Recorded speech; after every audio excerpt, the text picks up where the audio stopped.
दोस्तों, आपने कहावत तो सुनी ही होगी कि जैसे कर्म करोगे वैसा ही फल पाओगे। इस बात में कितनी सच्चाई है यह शायद हम में से कोई नहीं बता सकता, क्योंकि हमने इसे अपने जीवन में कभी उतार कर देखा ही नहीं। हम कहते हैं और हमने सुना भी होगा कि अच्छे कर्मों का फल हमेशा अच्छा ही होता है।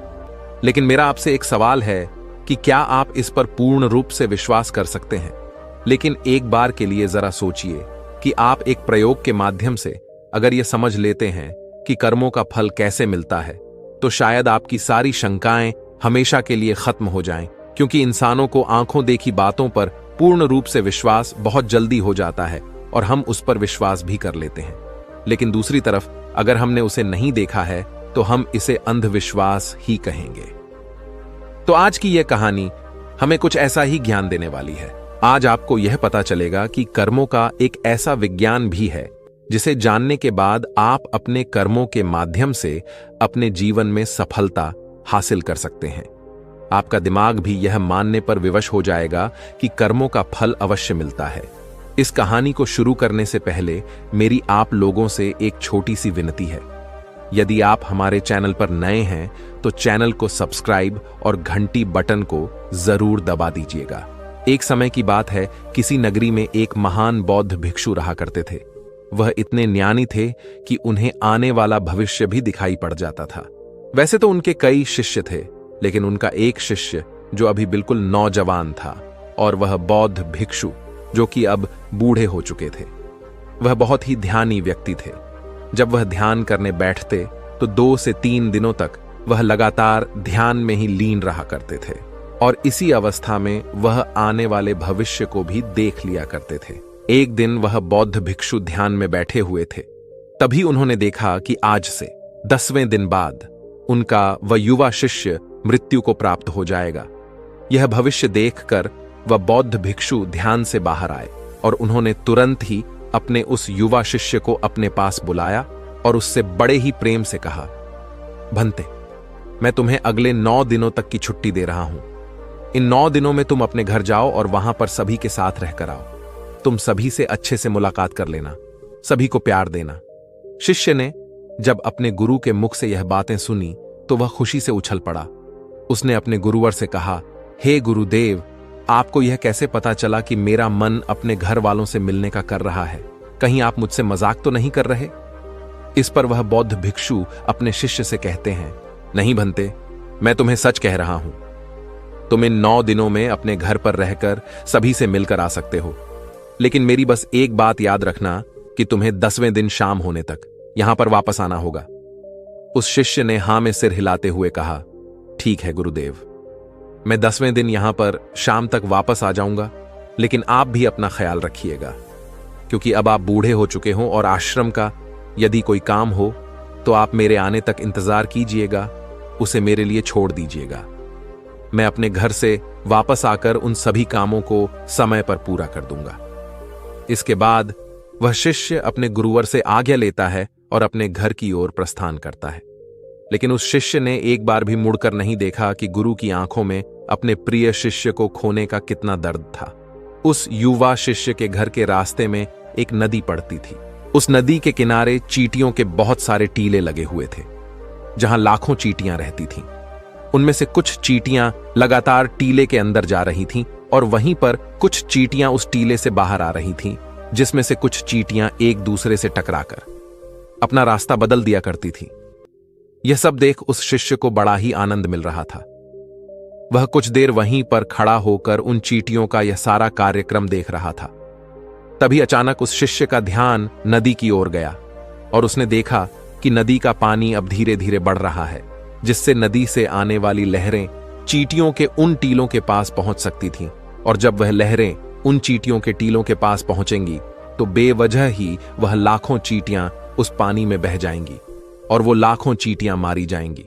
जैसे ही उस शिष्य के मन में यह ख्याल आया, उसने तुरंत ही अपने ऊपर पहना हुआ वह कपड़ा उतारा और उस कपड़े के माध्यम से उस शिष्य ने चींटियों के उन टीलों के चारों ओर एक गहरा गड्ढा बना दिया और बड़े ही कलात्मक ढंग से उस गड्ढे से एक नाली का निर्माण किया, जो नाली सीधे वापस नदी में जाकर मिलती थी, ताकि जब भी लहरें उन चींटियों के टीलों के पास पहुंचने की कोशिश करें तो उन लहरों द्वारा आने वाला पानी वापस उस गड्ढे के द्वारा और उस नाली के द्वारा वापस जाकर नदी में ही मिल जाए।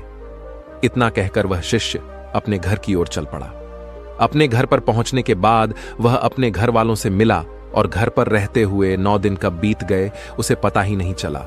और तभी उसे याद आया कि उसे कल तक वापस गुरु के आश्रम में लौटना होगा, जैसा कि उसके गुरुवर ने उसे आदेश दिया था। उसने अगली सुबह ही आश्रम के लिए लौटने की तैयारी शुरू कर दी और जैसे ही सूरज की रोशनी दिखाई देने लगी वह आश्रम की ओर निकल पड़ा। उसे उम्मीद थी कि शाम तक वह आश्रम पहुंच जाएगा। धीरे धीरे चलते चलते शाम हो चुकी थी। यहां गुरुदेव आश्रम में बैठे बैठे यह सोच रहे थे कि आज तो 10वां दिन है और जैसा कि मैंने उसका भविष्य देखा था कि 10वें दिन वह मृत्यु को प्राप्त हो जाएगा। अब तक शायद वह मृत्यु को प्राप्त हो चुका होगा। इस बात को लेकर वह बहुत दुखी थे। वह मरने से पहले आखिरी बार अपने उस प्रिय शिष्य को देखना चाहते थे। वह यह सोच ही रहे थे कि कम से कम आखिरी बार ही सही मैंने अपने प्रिय शिष्य का मुख तो देख लिया होता। वह इसी चिंता में बैठे हुए थे। वह यह सब सोच रहे थे। तभी अचानक दूर से उन्हें कोई आता हुआ दिखाई पड़ा। उन्होंने बड़े ही गौर से देखने की कोशिश की और जब उन्होंने देखा तो वे चौंक गए। उन्हें यह पता चल चुका था कि उनका शिष्य आश्रम वापस आ रहा है। गुरु से रहा नहीं गया। वे तुरंत अपने आसन से उठे और दौड़कर जाकर अपने उस शिष्य को गले से लगा लिया। लेकिन अभी भी वह अचंभित थे कि आज 10वां दिन होने के बाद भी उनका शिष्य जीवित कैसे है। वह यह सब कुछ जानना चाहते थे कि उनका देखा हुआ भविष्य कैसे गलत हो गया। उन्होंने अपने शिष्य से कहा कि जब तुम यहां से गए थे तो इन 10 दिनों में तुमने क्या क्या किया, मुझे बताओ। तब शिष्य ने चींटियों वाली वह कहानी अपने गुरुवर को सुनाई। कहानी सुनते ही उन गुरुवर को यह समझ में आ चुका था कि उनके शिष्य ने उन लाखों चींटियों की जान बचाई थी और इसी नेक काम के परिणाम स्वरूप उनके शिष्य को एक लंबा और खुशहाल भरा जीवन प्राप्त हुआ है। अपने प्रिय शिष्य के मुख से इन सारी बातों को सुनने के बाद गुरुवर के मुख से अनायास ही निकल पड़ा कर्म लौटकर अवश्य आता है। शिष्य ने गुरु की इस बात को सुना, लेकिन वह इस बात को समझ नहीं पाया। इसलिए उस शिष्य ने अपने गुरुवर से पूछा कि आप क्या कह रहे हैं। तब उन गुरुवर ने अपने उस शिष्य को वह सारी बातें बता दी जो उन्होंने ध्यान में बैठे हुए देखी थी।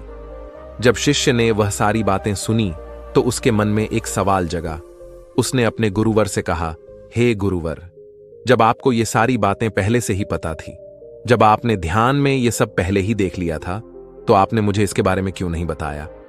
जब आपको यह पता था कि कर्म इस तरह से काम करते हैं, तो आपने मुझसे पहले ही कोई अच्छा कर्म क्यों नहीं करवाया ताकि मेरी आने वाली मृत्यु टल जाए?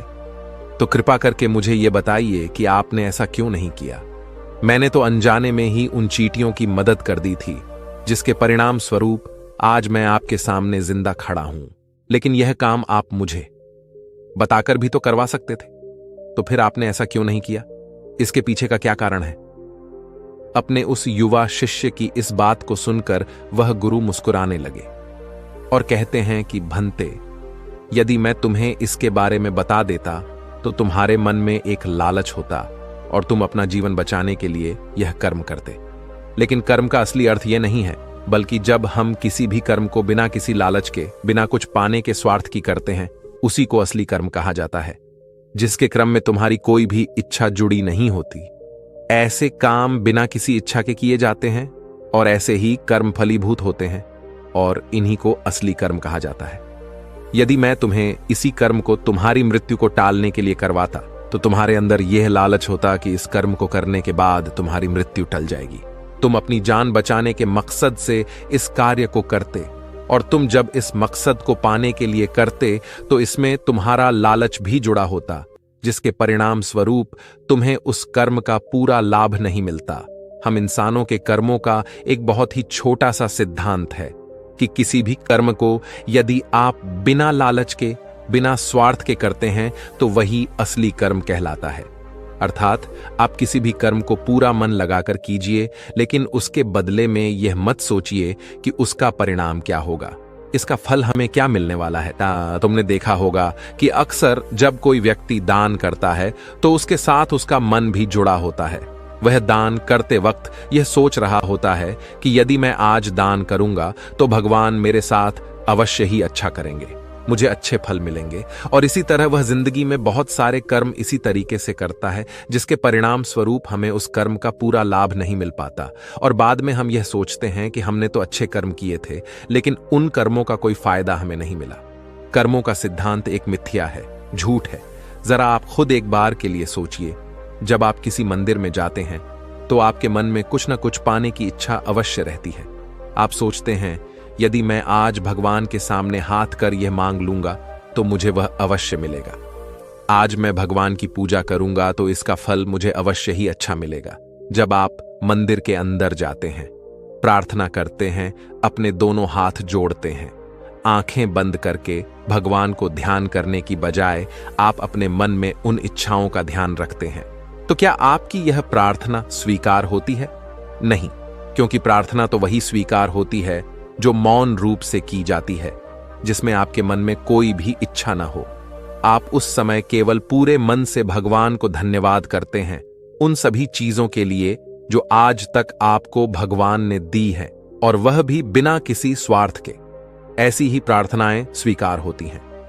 जब आप मंदिर में जाएं तो आपको एक भिखारी नहीं बल्कि एक राजा की तरह जाना चाहिए, ताकि आपके पास आपके मन को यह लगे कि आपके पास वह सब कुछ है जो आपको भगवान ने दिया है, और उसके लिए आपको भगवान का धन्यवाद करना चाहिए। तभी आपकी प्रार्थना स्वीकार होगी।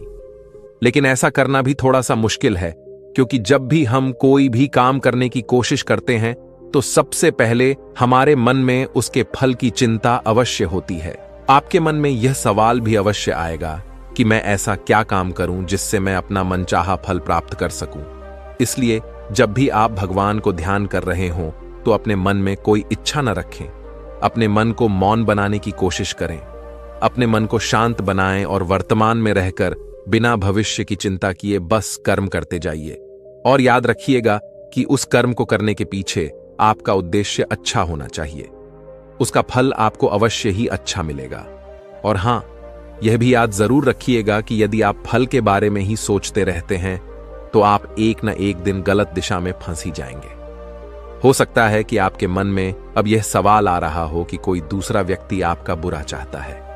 तो दोस्तों, यहां पर भागवत गीता में भगवान श्री कृष्ण ने कहा है कि कोई हमारा बुरा करना चाहता है तो यह उसके कर्मों में लिखा जाएगा। हम क्यों भला किसी का बुरा सोचकर अपने कर्म और अपने वक्त को खराब करें? अर्थात जो भी कर्म उसने किए हैं उसकी सजा उसे मिलेगी। आप अच्छी सोच रखिए, अच्छा उद्देश्य रखिए और अपने कर्म को करते जाइए, क्योंकि दोस्तों, कर्म ही वह फसल है जिसे इंसान को हर हालत में काटना ही पड़ता है। इसलिए हमेशा अच्छे बीज बोए ताकि फसल भी अच्छी हो। दोस्तों, आपने आज के इस वीडियो से क्या सीखा वह मुझे आप कमेंट में बता सकते हैं। इसी के साथ में उम्मीद है कि आपको आज की वीडियो पसंद आई होगी। तो इस वीडियो को उस इंसान को शेयर करें और उसी के ठीक बाद चैनल को सब्सक्राइब करें। तो चलिए फिर मिलते हैं ऐसी एक और नई वीडियो में। तब तक के लिए अपना ख्याल रखें। धन्यवाद और नमो बुद्धाय।